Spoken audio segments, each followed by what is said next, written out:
Hello everyone. Welcome to affairs with business. कैसे हैं आप सभी? आई होप आप लोग बहुत अच्छे होंगे और अपनी प्रिपरेशन बहुत अच्छे से कर रहे होंगे। आज हम कवर करेंगे टीचिंग एप्टीट्यूड का पार्ट फिफ्थ, जिसमें हम लेवल्स ऑफ टीचिंग को देखते हुए उसके थर्ड लेवल में जाएंगे, रिफ्लेक्टिव लेवल ऑफ टीचिंग में। रिफ्लेक्टिव लेवल ऑफ टीचिंग क्यों? इससे पहले वाले पार्ट्स में हमने दो लेवल कवर कर चुके हैं, लेवल ऑफ टीचिंग के बेसिक्स पढ़े हैं और इम्पॉर्टेंट पॉइंट्स के साथ साथ पीवाईक्यू भी करे हैं। ठीक है।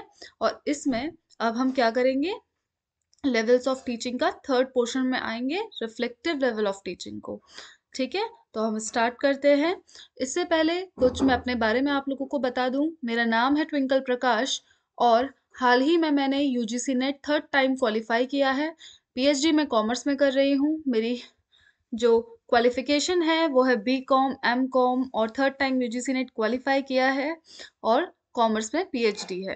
ठीक है, तो आज के हमारे टारगेट टॉपिक रहेंगे रिफ्लेक्टिव लेवल ऑफ टीचिंग और कुछ पीवाईक्यू।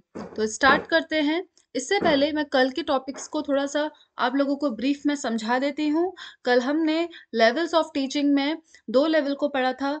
मेमोरी लेवल, जिसको हम बोलते हैं सबसे lower level of teaching. Second हम आए थे अंडरस्टैंडिंग लेवल में, और आज हम कवर करेंगे रिफ्लेक्टिव लेवल को। ठीक है, तो हमारे कितने लेवल्स होते हैं टीचिंग में? 3 लेवल होते हैं। अच्छा, मेमोरी लेवल में हमने क्या चीजें पढ़ी थी? मेमोरी लेवल ऑफ टीचिंग को हम थॉटलेस लेवल ऑफ टीचिंग भी कहते हैं, जिसको किसने दिया था? हर्बर्ट ने दिया था। ये किसके अंडर आता है? पेडागोगी के अंदर, अथॉरिटेटिव लेवल। ठीक है, थॉटलेस क्यों बोला जाता है इसको? इसे थॉटलेस इसलिए बोला जाता है क्योंकि यहाँ पे जो रोल है मेन किसका है? टीचर का है। टीचर जिस तरीके से समझाएगा चीजें, उसी तरीके से जो है बच्चा समझता है। वो अपना कोई ज्यादा दिमाग यहाँ पे यूज नहीं कर रहा है। उसको जिस तरीके से समझाया जा रहा है वो उस तरीके से नॉलेज को गेन करता है। तो इसीलिए यहाँ पे जो इंफॉर्मेशन होती है, जो नॉलेज होती है, वो बहुत स्ट्रक्चर्ड फॉर्म में प्रेजेंट की जाती है। जैसे मैंने बताया था आपको कि नर्सरी लेवल के बच्चे, फर्स्ट सेकंड क्लास के बच्चे होते हैं, और जब उन्हें लिखना पढ़ना सिखाते हैं, ठीक है, एलकेजी यूकेजी के बच्चों को, तो उन्हें बहुत अच्छे से चीजें सिखाई जाती हैं, उन्हें रटाई जाती हैं। तो मेमोरी लेवल में क्रैमिंग को प्रमोट किया जाता है। ठीक है, इसका फोकस क्या था? क्रैमिंग, क्रैमिंग पे ध्यान दिया जाता है। रोट लर्निंग यहाँ पे होती है। तो ये सारी चीजें हमने कल पढ़ी थी। ठीक है, और इसका इसमें जो दिया था मॉडल, वो किसने दिया था? हर्बर्ट ने दिया था। तो उसमें हमने हर्बर्टेरियन मॉडल को यहाँ पे डिस्कस भी किया था।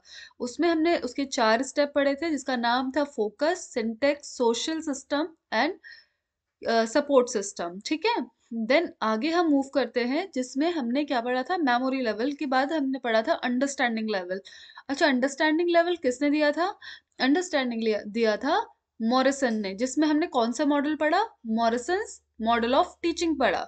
इसे क्या बोला जाता है? थॉटफुल टीचिंग बोला जाता है। अब जब बच्चा थोड़ा सा बड़ा हो जाता है तो वो अपने चीजों को क्या करने लगेगा? डिस्कस करने लगेगा, समझने लगेगा। ठीक है, ये सारी चीजें होंगी। वो टीचर के साथ इंटरेक्ट करता है, एक रिलेशनशिप क्रिएट करता है। पहले यहाँ चीजों को वो मेमोराइज करता है, याद करता है, एंड देन उसको अंडरस्टैंड करने की कोशिश भी करता है। ठीक है, तो ये सारी चीजें जो होती हैं मेमोरी लेवल पे आती हैं। मेमोरी लेवल को हम और क्या बोलते हैं? एंड्रागोगी। क्या बोलते हैं? एंड्रागोगी बोलते हैं। दिया किसने था? मॉरिसन ने दिया था। इसे क्या बोलते हैं? Thoughtful level of teaching. ठीक है, ये कुछ मेन मेन पॉइंट्स हैं जो एग्जाम में आते ही आते हैं। ठीक है, इसके मॉडल में कितने स्टेप्स इन्वॉल्व थे? 5 स्टेप इन्वॉल्व थे। कौन कौन से? देखो, focus, syntax, social system, support system, ये तो रहेंगे। साथ में क्या था? इवेल्युएशन। ठीक है, ये चीज याद रखनी है। फिर उसके बाद आ जाता है हमारे पास लास्ट, जो आज हम डिस्कस करने वाले हैं, उससे रिलेटेड मॉडल को डिस्कस करने वाले हैं। उसके सारे इंपॉर्टेंट पॉइंट्स को हम कवर करेंगे आज। तो आज रिफ्लेक्टिव लेवल कंप्लीट होने के साथ साथ आपका लेवल ऑफ टीचिंग भी पूरा कंप्लीट हो जाएगा। फिर हम क्या करने वाले हैं? उससे रिलेटेड पीवाईक्यू करने वाले हैं। ठीक है, तो स्टार्ट करते हैं। अब ध्यान से, पूरा रिवीजन हो चुका है, अब ध्यान से यहाँ पे आपको रिफ्लेक्टिव लेवल ऑफ टीचिंग पे ध्यान देना है। तो स्टार्ट करते हैं। देखो बच्चों, रिफ्लेक्टिव लेवल ऑफ टीचिंग क्या होता है ना, जहाँ पे अब बच्चा जिस किस लेवल पे पहुंच जाता है, एक रिसर्च के लेवल पे पहुंच जाता है, पीएचडी लेवल पे पहुंच जाता है, और उसकी इमेजिनेशन जो होती है ना, काफी स्ट्रांग हो जाती है। उसकी इमेजिनेशन स्ट्रांग है, वो इस तरीके से काम करता है अब चीजों को, ना ही वो रटता है, ना ही वो इस लेवल पे कि उसे कुछ ज्यादा चीजों को समझने की जरूरत है। ठीक है? वो ऑलरेडी अपने लेवल पे मास्टरी हासिल कर चुका होता है और अब उसे क्या करना है, आगे बढ़ना है, सोशल इश्यूज़ पे उसे काम करना है। जो भी चीज़ें उसको रियल लाइफ़ की प्रॉब्लम्स लगती हैं, उनको वो क्या करता है, सॉल्यूशन प्रोवाइड करता है। तो इसका अप्रोच ही क्या होता है, सॉल्यूशन प्रोवाइड करना। जहाँ पे क्या होता है, मेटाकॉग्निशन लेवल। मेटाकॉग्निशन लेवल क्या है, जहाँ पे तुम्हारी जो थिंकिंग है वो बहुत ज़्यादा डीपली इन्वॉल्व होती है, डीपली स्टडी में आप लोग इन्वॉल्व रहते हैं, डीप स्टडी यहाँ पे की जाती है। वो जो लेवल होता है जहाँ पे आपको लगता है, जहाँ पे आप इंट्रोस्पेक्शन करते हैं, क्या करते हैं, इंट्रोस्पेक्शन करते हैं, तो उसे बोलते हैं हम रिफ्लेक्टिव लेवल ऑफ टीचिंग में लाते हैं। किस में लाते हैं, रिफ्लेक्टिव लेवल ऑफ टीचिंग में लाते हैं। इंट्रोस्पेक्शन का मतलब क्या है, इंट्रोस्पेक्शन का मतलब है यहाँ पे कि जहाँ पे आप क्या करेंगे, जहाँ पे आप, ये देखो, ये लिखा है ना, इंट्रोस्पेक्टिव लेवल। इंट्रोस्पेक्टिव लेवल का मतलब क्या है, इंट्रोस्पेक्टिव लेवल का मतलब है जहाँ पे आपको अंदर से कुछ चीजें लगती हैं, आप उन्हें, उन चीजों को पहचानते हैं, जिस जहाँ पे आपका पॉइंट ऑफ व्यू, कहाँ पे, किस, क्या चीज है, आपका क्या पॉइंट ऑफ व्यू है किसी चीज को लेकर। कोई चीज ऑलरेडी हो चुकी है, अब वही चीज को आप रिपीट कर रहे हैं, तो वो चीज नहीं है। बट कोई चीज़ नई आप सोसाइटी को प्रोवाइड करना चाहते हैं, किसी चीज़ का सॉल्यूशन आप देना चाहते हैं, जहाँ पे आपको कोई चीज़ लगती है, आप कोई चीज़ कहीं पर अटक रहे हो आपकी, नहीं ये चीज़ ऐसे नहीं, ये चीज़ ऐसे होनी चाहिए थी, या ये इसका सॉल्यूशन भी हो सकता है, ये कोई नई चीज़ आई है। तो ये क्या है, इंट्रोस्पेक्टिव लेवल, जहाँ पे आप अपने मन को जानते हैं, ठीक है? तो reflective on something means giving careful thought, अपने थॉट्स को देना। ये क्या होता है, जहाँ पे डीप थिंकिंग इन्वॉल्व होती है, क्या होता है, जहाँ पे, ये देखो, जहाँ पे क्या है, डीप थिंकिंग इन्वॉल्व है किसी चीज के बारे में। जो रिफ्लेक्टिव लेवल ऑफ टीचिंग होता है उसे हम क्या बोलते हैं, हाईएस्ट लेवल ऑफ टीचिंग, क्या बोलते हैं, हाईएस्ट लेवल। अच्छा, लोएस्ट लेवल किसे बोला जाता है, मेमोरी लेवल को, ठीक है? तो जो हाईएस्ट है वो क्या है, रिफ्लेक्टिव लेवल। क्वेश्चन आया है पीवाईक्यू में से कि कौन से लेवल को हाईएस्ट लेवल ऑफ टीचिंग कहते हैं, याद रखना ये चीजें, ठीक है? हाईली थॉटफुल किसे बोलते हैं, हाईली थॉटफुल रिफ्लेक्टिव लेवल को बोलते हैं। अगर खाली थॉटफुल लिखा है तो वो हो जाएगा अंडरस्टैंडिंग लेवल, बट अगर हाईली थॉटफुल है, क्योंकि यहाँ पे आप डीप स्टडी कर रहे हैं, डीप थिंकिंग इन्वॉल्व है, तो क्या हो जाएगा, रिफ्लेक्टिव लेवल ऑफ टीचिंग, ठीक है? आगे बढ़ते हैं। आगे देखो क्या क्या चीजें आपको इंपॉर्टेंट पॉइंट यहाँ पे मेंशन है कि ये जो टीचिंग होती है, जो ये रिफ्लेक्टिव लेवल ऑफ टीचिंग है, वो किसके बाद आती है, हमारे मेमोरी और अंडरस्टैंडिंग लेवल के बाद ये स्टेप आता है। पहले आप मेमोरी में जाएंगे, then understanding level and then reflective level, ठीक है? हम एकदम से छोटे बच्चे का एडमिशन बड़े लेवल पे नहीं करवाते, है ना? हम छोटे बच्चे का एडमिशन बड़े लेवल पे नहीं करा सकते, क्योंकि वहाँ पे उसकी डीप थिंकिंग इन्वॉल्व ही नहीं हो सकती, और ना ही वहाँ पे वो इंट्रोस्पेक्शन कर सकता है, ना उसकी क्रिएटिविटी, ना क्रिटिकल थिंकिंग, क्योंकि वो इतना डेवलप नहीं होता है, ठीक है? तो सबसे पहले जब हम मेमोरी लेवल होता है, वो सबसे बेसिक लेवल आता है, जहाँ पे बच्चे को चीज़ें रटाई जाती हैं, उसे चीज़ों को मेमोराइज करना सिखाते हैं, एंड देन अंडरस्टैंडिंग आता है, जहाँ पे वो अंडरस्टैंड करता है, फिर वो उन चीज़ों को समझेगा कि अच्छा इस चीज़ को ऐसे इसलिए कहा गया, ये चीज़ हो। बट जब वो अपने आप से चीज़ों का मतलब निकालेगा, अपने आप की थिंकिंग इन्वॉल्व करेगा, जहाँ पे उस वो कुछ न्यू चीज़ प्रोवाइड करेगा, वो आ जाएगा रिफ्लेक्टिव लेवल, ठीक है? वो आ जाएगा रिफ्लेक्टिव लेवल, तो सबसे हाईएस्ट लेवल है। और ये किसके बाद आता है, मेमोरी और रिफ्लेक्टिव लेवल के बाद आता है। इसमें क्या होता है, रियल, मैंने आपको बताया था ना कि रियल प्रॉब्लम्स को यहाँ पे आप सॉल्व करेंगे, क्या आप करेंगे, रियल प्रॉब्लम को सॉल्व करेंगे, रियल चीज़ों को, जो भी रियल प्रॉब्लमेटिक सिचुएशंस होंगी उनको सॉल्व करेंगे, उनका सोल्यूशन भी आप देंगे। यहाँ पे ये देखो, ये क्वेश्चन यहाँ से आया है कि क्रिटिकल एबिलिटी यहाँ पे इन्वॉल्व होती है। ये क्वेश्चन आप डायरेक्टली एग्जाम में आ सकता है कि कहाँ पे क्रिटिकल एबिलिटी इन्वॉल्व है, क्रिटिकल थिंकिंग कहाँ पे इन्वॉल्व है, ये आया हुआ है। ये लाइन डायरेक्ट आई हुई है क्वेश्चन, ठीक है? यहाँ से क्वेश्चन डायरेक्ट बना है। क्रिटिकल थिंकिंग कौन से लेवल पे इन्वॉल्व होती है, तो आप क्या बोलेंगे, रिफ्लेक्टिव लेवल पे इन्वॉल्व होती है। फिर क्या बोला गया है कि यहाँ पे आप प्रॉब्लम को आइडेंटिफाई करते हैं एंड देन उसका सल्यूशन भी देते हैं। यहाँ पे स्टूडेंट ना अपनी ओरिजिनल थिंकिंग को इन्वॉल्व करता है, ऑलरेडी जो उसने पढ़ा हुआ है कहीं पे या उसको रटाया गया है, वो थिंकिंग यहाँ पे इन्वॉल्व नहीं होगी, ठीक है? वो थिंकिंग यहाँ पे नहीं आएगी, क्योंकि फिर वो कोई फायदा नहीं रह जाएगा किसी चीज का, है ना? बट जहाँ पे वो अपनी थिंकिंग, अपने पॉइंट ऑफ व्यू, ठीक है, तभी तो क्या बोला गया, इंट्रोस्पेक्टिव लेवल, है ना, जहाँ पे वो अपने पॉइंट ऑफ व्यू रखता है, वो हो जाता है रिफ्लेक्टिव लेवल, जिसको बोल, वही पॉइंट आएगा रिफ्लेक्टिव लेवल में। अब देखो इससे यहाँ पे डेमोक्रेटिक क्यों बोली गई है टीचिंग को, क्योंकि यहाँ पे टीचर और एक स्टूडेंट के बीच में एक अच्छी रिलेशन होती है। जो टीचर है वो अपने स्टूडेंट को क्या करता है, उसकी लर्निंग में हेल्प करता है, उसे फैसिलिटेट करता है, ठीक है, उसकी लर्निंग को अच्छा बनाने की कोशिश करता है। बट सारी चीज़ें टीचर नहीं करता, टीचर का रोल बहुत कम होगा और स्टूडेंट का रोल सबसे ज़्यादा होगा, ठीक है? सिर्फ टीचर उसे गाइडेंस देता है। देखो जैसे हम पीएचडी वगैरह करते हैं, तो वहाँ पे हमारे पास हमें पर्टिकुलर गाइड अलॉट होते हैं। वो हमें क्या करते हैं, हमें एक डायरेक्शन प्रोवाइड करते हैं। बट जो प्रॉब्लम का आइडेंटिफिकेशन है और उसका सॉल्यूशन देना, वो एक रिसर्चर का काम होता है, ठीक है? तो यहाँ पे डेमोक्रेटिक तो है, ठीक है? यहाँ पे हर किस देखो यहाँ पे role of teacher in this level is a democratic, but जो स्टूडेंट का रोल होगा वो एक एक्टिव रोल होगा, और वहीं पे टीचर का रोल जो होगा सेकेंडरी होगा, पैसिव होगा, ठीक है। यहाँ पे स्टूडेंट को फोर्स नहीं किया जाता कि वो किसी भी चीज को जैसे हम एज इट इज बता रहे हैं आपको माननी पड़ेगी, ऐसा टीचर नहीं कहेगा यहाँ पे, ठीक है, क्योंकि वो ऑलरेडी मैच्योर हो चुका है बच्चा और उस चीजों को जानता है। वो तर्क वितर्क कर सकता है इस लेवल पे कि नहीं ये चीज ऐसे नहीं, ये चीज ऐसे थी, ये चीज ऐसे भी हो सकती है, ठीक है। तो स्टूडेंट एक क्वाइट एक्टिव रोल होगा, उसका क्या होगा, स्टूडेंट का बहुत ज्यादा एक्टिव रोल होगा। और reflective level of teaching is that which is problem centred. यहाँ पे प्रॉब्लम सेंटर्ड है, मतलब किसी पर्टिकुलर प्रॉब्लम को आप यहाँ सॉल्व करेंगे, आपकी जो थिंकिंग है कुछ चीज में बिजी होगी, इमेजिनेशन, डीप थिंकिंग, इन चीजों में आपकी थिंकिंग बिजी रहेगी, उस चीज का, उस प्रॉब्लम का सोल्यूशन फाइंड करने में आप बिजी रहोगे, ठीक है। तो ये चीजें सारी हमारी क्या आ गई, पूरा बेसिक जो पूरा निचोड़ था हमारा रिफ्लेक्टिव लेवल का, वो यहाँ पे आ गया, सारे इंपॉर्टेंट पॉइंट, और मैंने आपको बता दिया कि कौन कौन से लाइन से डायरेक्ट क्वेश्चन आए हुए हैं एग्जाम में, ठीक है। क्रिटिकल थिंकिंग कहाँ इन्वॉल्व होती है, हाईएस्ट लेवल किसे बोलते हैं, ओरिजिनल थिंकिंग कहाँ पे होती है, ठीक है। ये सारी चीजें एग्जाम में आई हुई हैं, ठीक है। और टीचर का रोल कैसा रहेगा, लर्नर का रोल कैसा रहेगा, ये कैसा अप्रोच होता है, लर्नर सेंट्रिक अप्रोच होता है, ठीक है। ये चीजें आप लोगों को याद रखनी है। नेक्स्ट हम जाएंगे, जैसे हमने पिछले दो लेवल्स में मेमोरी और अंडरस्टैंडिंग लेवल में भी मॉडल पढ़े थे, ठीक है।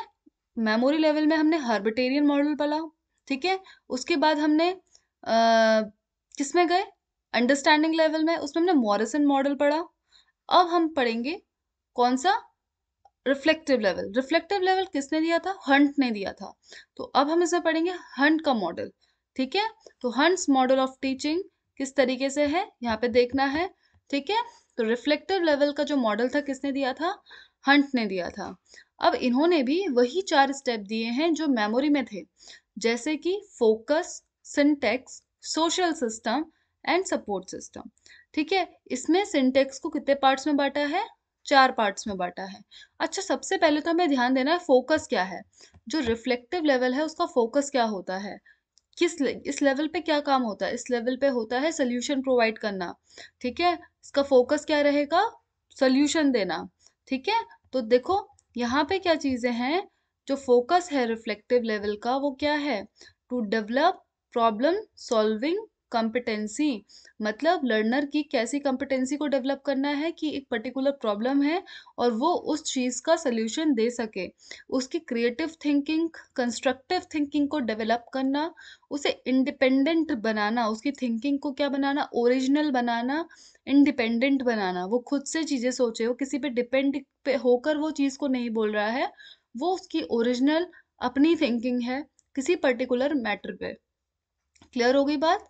अब आता है सिंटेक्स, सेकेंड स्टेप क्या था हमारा, सिंटेक्स। अब सिंटेक्स, सिंटेक्स का मतलब क्या होता है, यहाँ पे क्या कैसे चीजें की जाती हैं, ठीक है, ये देखना है हमें।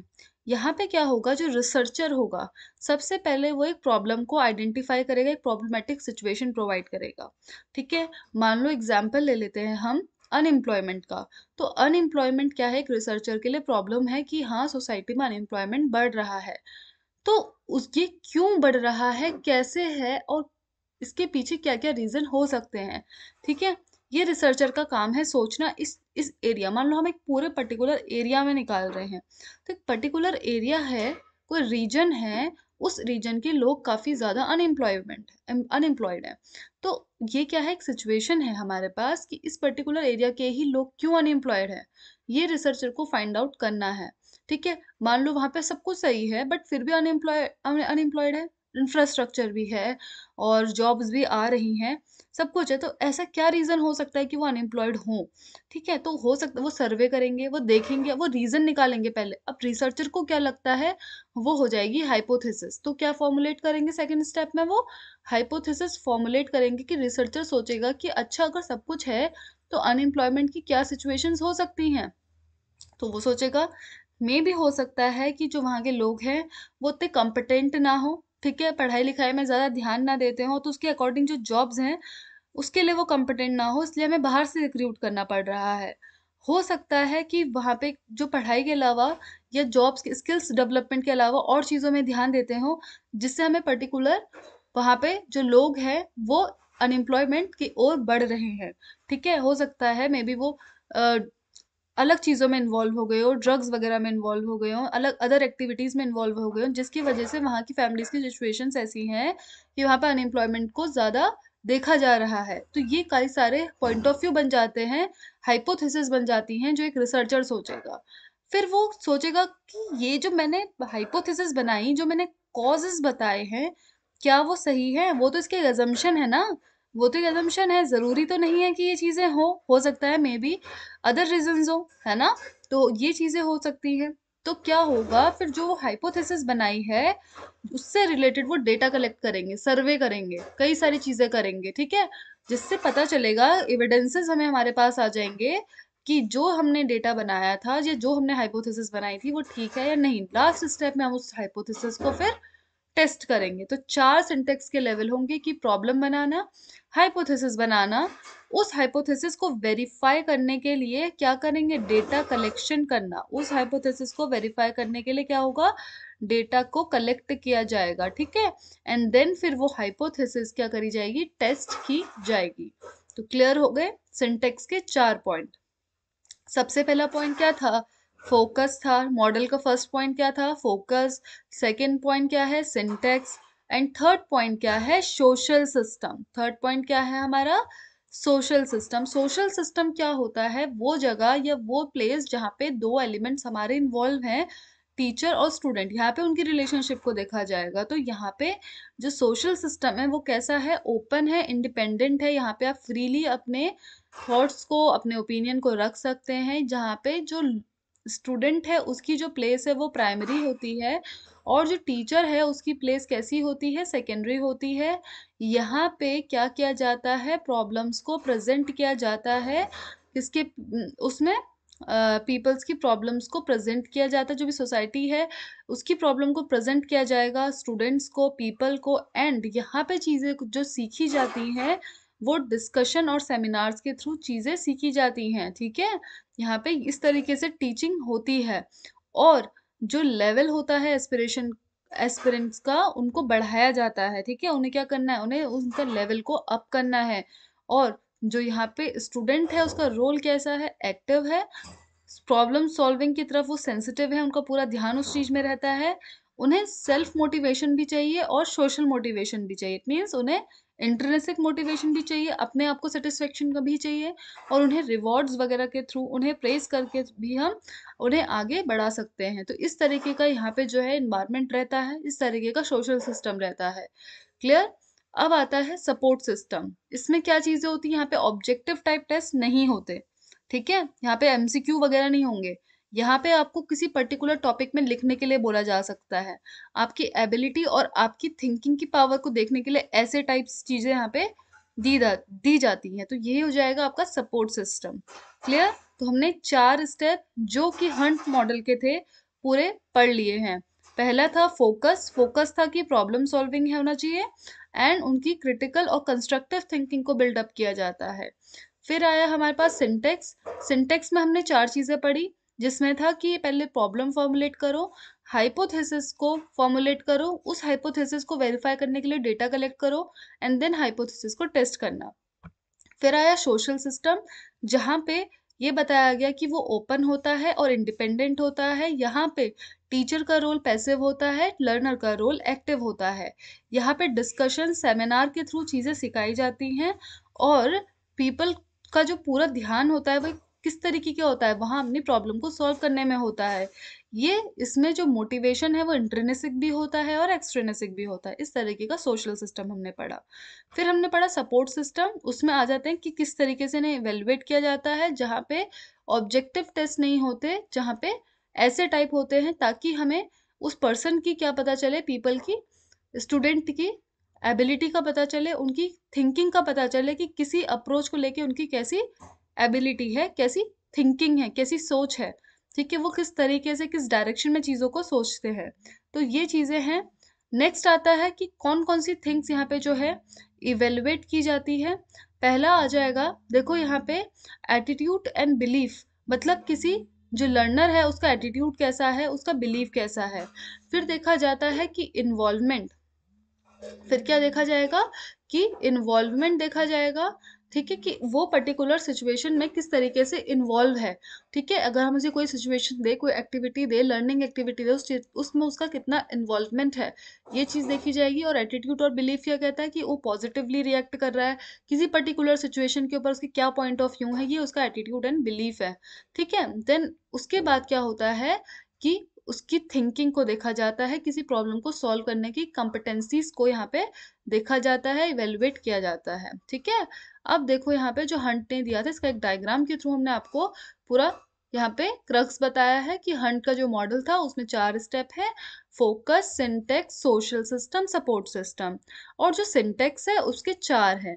सबसे पहले क्या था? Problematic situation, formulating hypothesis, data collection and testing hypothesis. तो हमने ये पूरा रिवाइज कर लिया है। पूरा हमारा जो मॉडल है, जो हमारा रिफ्लेक्टिव लेवल था, वो पूरा कंप्लीट हो गया है। अब क्या आते हैं? हमारे पीवाईक्यू आते हैं। देखो, अब कुछ पीवाईक्यू हैं। पीवाईक्यू में हमारे कुछ आज से रिलेटेड भी हैं और कुछ अलग भी हैं, जिसमें हम पूरे बेसिक से अच्छे से होते हुए चलेंगे। टोटल 5 पीवाईक्यू हैं, उनको पूरा अच्छे से कवर करना है और आप लोगों को इसका आंसर अच्छे से देना है। देखो, जब आप पीवाईक्यू सॉल्व करेंगे तो वहाँ पे आपको वीडियो को पॉज कर लेना है, उसको पहले खुद से सोचना है एंड देन उसका आंसर देखना है। ठीक है, तो देखो यहाँ पे क्या है। पहला पीवाईक्यू क्या कह रहा है? सबसे पहली बात, यहाँ पे देखो, हम पेन चेंज करेंगे।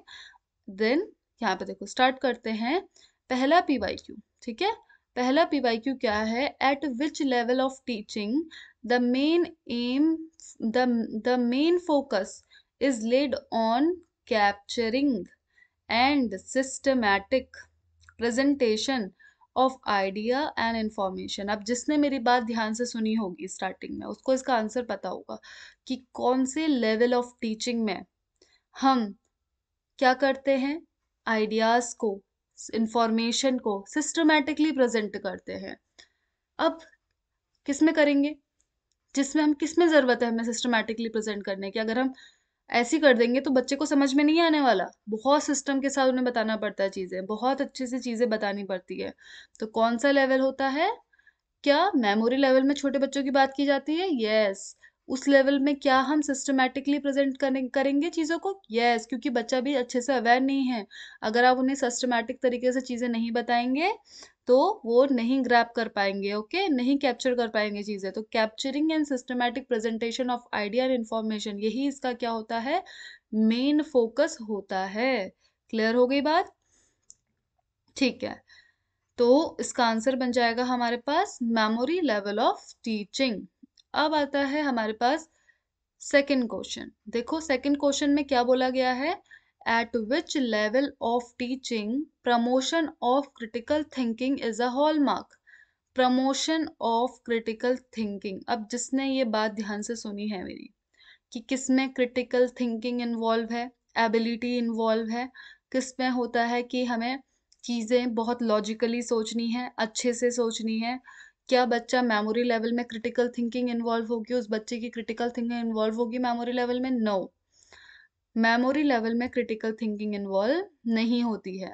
उसमें थिंकिंग कैसे होगी? क्योंकि ये तो थॉटलेस लेवल ऑफ टीचिंग है, थॉट ही नहीं है ना? अंडरस्टैंडिंग थॉटफुल है, बट क्या यहाँ पे हम चीज़ों को लॉजिकल वे में या अलग तरीके से या कुछ न्यू फॉर्मुलेट करने की कोशिश करेंगे, डीप थिंकिंग इन्वॉल्व है? नहीं, क्रिटिकल थिंकिंग यहाँ भी इन्वॉल्व नहीं होती है। ठीक है, तो रिफ्लेक्टिव लेवल जो होता है वहां पे हमारी क्रिटिकल थिंकिंग को देखा जाता है। ठीक है, तो ऐसे कौन सा लेवल ऑफ टीचिंग है? देखो दो तो अभी हम देख ली, डायरेक्टली पीवाईक्यू है, ये 2021 के पीवाईक्यू है ये। ठीक है, तो देख लो लेवल ऑफ टीचिंग कितना इन्वॉल्व है, 4 मार्क्स के क्वेश्चन तो अभी आ गए हैं। ठीक है, तो ये देखो, तो eight which level of teaching critical thinking involve? Critical thinking किस में होती है इन्वॉल्व? रिफ्लेक्टिव लेवल में। हमने ये 3 लेवल पढ़ लिए हैं। ऑटोनॉमस लेवल कौन सा लेवल होता है? ऑटोनॉमस लेवल वो लेवल होता है जहाँ पे आप सेंसेस के थ्रू सीखते हैं। जो एक बच्चा होता है वो जैसे सेंसेस के थ्रू चीजें सीख रहा है, क्या क्या चीज़ें उसे टच हो रही है, स्मेल हो रही है, टेस्ट हो रही है, उसके थ्रू वो चीज़ों को महसूस कर पाता है, नॉलेज ले पाता है, उसे बोलते हैं ऑटोनॉमस लेवल। तो यहाँ पे भी क्रिटिकल थिंकिंग इन्वॉल्व नहीं होती। हमारी क्रिटिकल थिंकिंग कहाँ पे इन्वॉल्व हो रही है? रिफ्लेक्टिव लेवल ऑफ टीचिंग में इन्वॉल्व हो रही है। नेक्स्ट क्वेश्चन में आते हैं। देखो बच्चों, ये थोड़ा अलग है, बट यहाँ पे भी लेवल ऑफ टीचिंग का ही है। आगे हम आगे वाली क्लासेस में इन थ्योरीज के बारे में पढ़ेंगे। लर्निंग थ्योरीज हैं, किन्होंने दी थी, क्या दी थी, ये सब चीजें हैं। मैं अभी आपको इसका आंसर बता रही हूँ और उस आंसर को समझा रहे हैं हम। ठीक है, तो हम समझेंगे कि वो चीज इसका आंसर क्यों है। तो यहाँ क्वेश्चन क्या है कि विच theory of learning supports the reflective level of teaching? तो कौन सी लर्निंग की थ्योरी है जो सपोर्ट कर रही है रिफ्लेक्टिव लेवल ऑफ टीचिंग को? रिफ्लेक्टिव लेवल वो लेवल था जहाँ पे डीप थिंकिंग इन्वॉल्व होती है, स्टूडेंट का ज्यादा माइंड यूज होता है, नॉलेज यूज हो रही है। तो यहाँ पे क्या हो रहा है, जो हमारी कॉग्निटिव फील्ड थ्योरी होती है ना बच्चों, ये कॉग्निटिव फील्ड थ्योरी, ठीक है, ये क्या है, किसने दी थी? जीन पियाजे ने दी थी। और इसमें क्या काम होता है कि ये देखा जाता है कि बच्चा कैसे सीख रहा है। ठीक है, क्या सीख रहा है ये नहीं, सीख तो रहा है, क्या सीख रहा है पता है, बट वो किस तरीके से सीख रहा है चीजें, हाउ, ये क्वेश्चन पूछा जाता है। तो वो हो जाती है कॉग्निटिव फील्ड थ्योरी। तो रिफ्लेक्टिव लेवल किससे रिलेट करता है? हाउ से रिलेट करता है। तो किस में जाएगा? रिफ्लेक्टिव लेवल ऑफ टीचिंग किस लर्निंग थ्योरी को सपोर्ट कर रहा है? तो वो आ जाएगा कॉग्निटिव फील्ड थ्योरी को कर रहा है।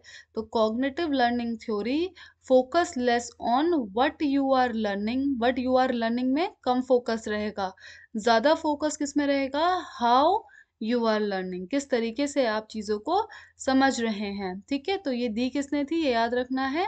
ये जो थ्योरी है ये दी है हमारे यहाँ पे जीन पियाजे ने दी थी, ये थ्योरी फाउंड करी थी उन्हें, कॉग्निटिव लर्निंग थ्योरी। ओके, तो ये इसका आंसर बन जाएगा। जहां पे बोलेंगे कि कौन सी जो रिफ्लेक्टिव लेवल ऑफ टीचिंग है वो कौन सी लर्निंग की थ्योरी को सपोर्ट करता है, तो आपको पता होगा कि cognitive level of cognitive theory को करेगा।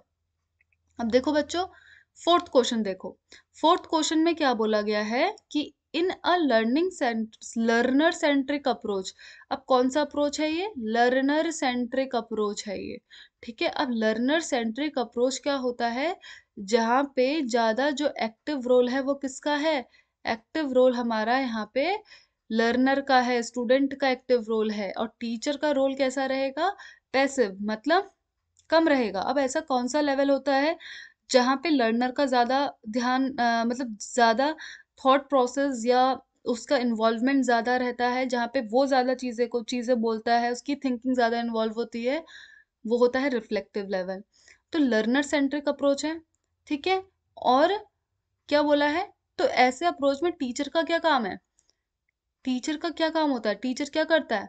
क्या वो हमें कंसेप्ट क्लियर करवाता है कि आप इसमें ये प्रॉब्लम है, आप इस कंसेप्ट को पढ़ेंगे, क्लियरिफाई द कंसेप्ट? नो, क्योंकि ऑलरेडी लर्नर के उस फील्ड से रिलेटेड कंसेप्ट क्लियर होते हैं, तभी वो चीजें बोल रहा है, इसलिए वो क्या है? लर्नर सेंट्रिक है।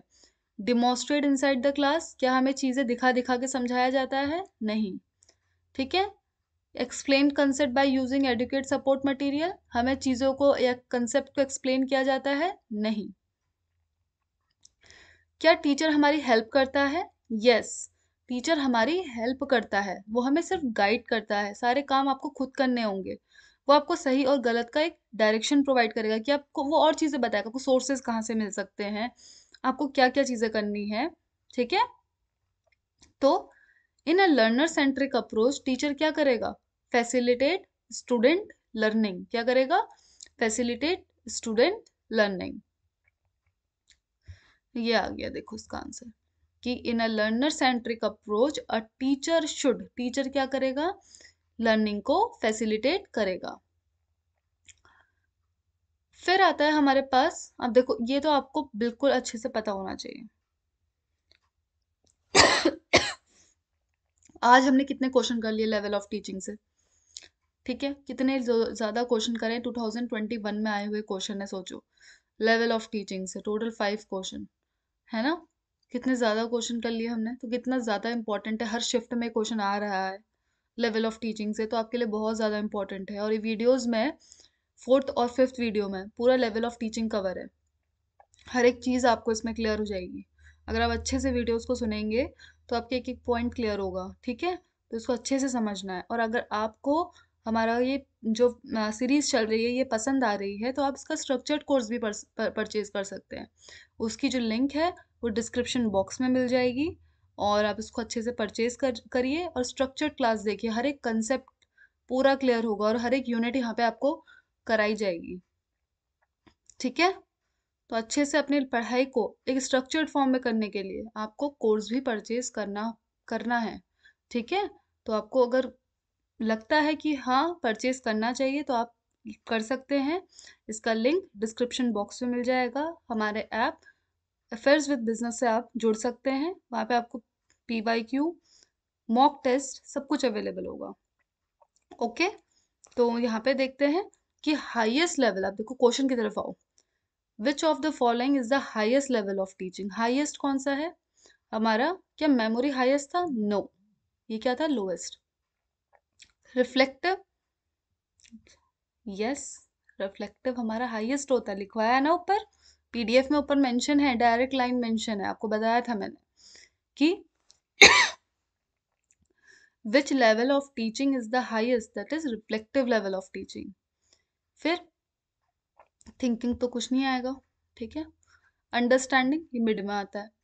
अगर पूछा जाता लोएस्ट लेवल ऑफ टीचिंग तो क्या होता हमारा, मेमोरी लेवल, ठीक है। तो मेमोरी जो है ये हमारा फर्स्ट में आता है, रिफ्लेक्टिव हमारा थर्ड में आता है, ठीक है, रिफ्लेक्टिव किस में आता है, थर्ड में आता है, और अंडरस्टैंडिंग किस में आता है, हमारे सेकंड नंबर में आता है, ठीक है। तो ये चीजें हो गई हैं, तो highest level of teaching reflective. अच्छा किसने दी थी, किसने दिया था ये लेवल, हंट ने दिया था, ठीक है।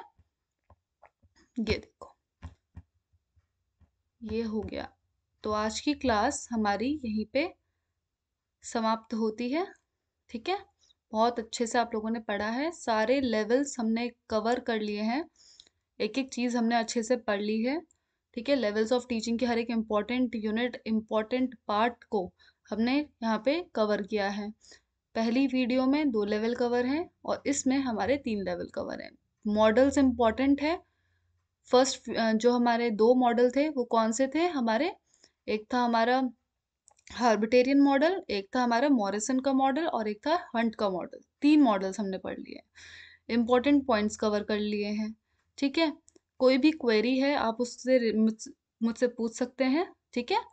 तो आपको अगर ये वीडियो पसंद आई है तो प्लीज़ इसे आगे बढ़ाइए और शेयर कीजिए, अपना फीडबैक प्रोवाइड कीजिए ताकि हम भी इम्प्रूव कर सकें चीज़ों को।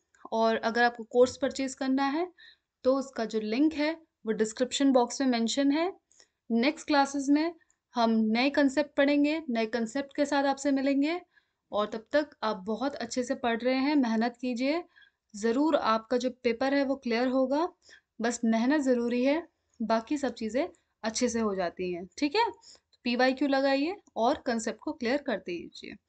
नेक्स्ट क्लास में मिलते हैं, नए कंसेप्ट पढ़ेंगे, PYQ करेंगे, ओके, ठीक है। तब तक अपना ध्यान रखिए, बाकी मिलते हैं।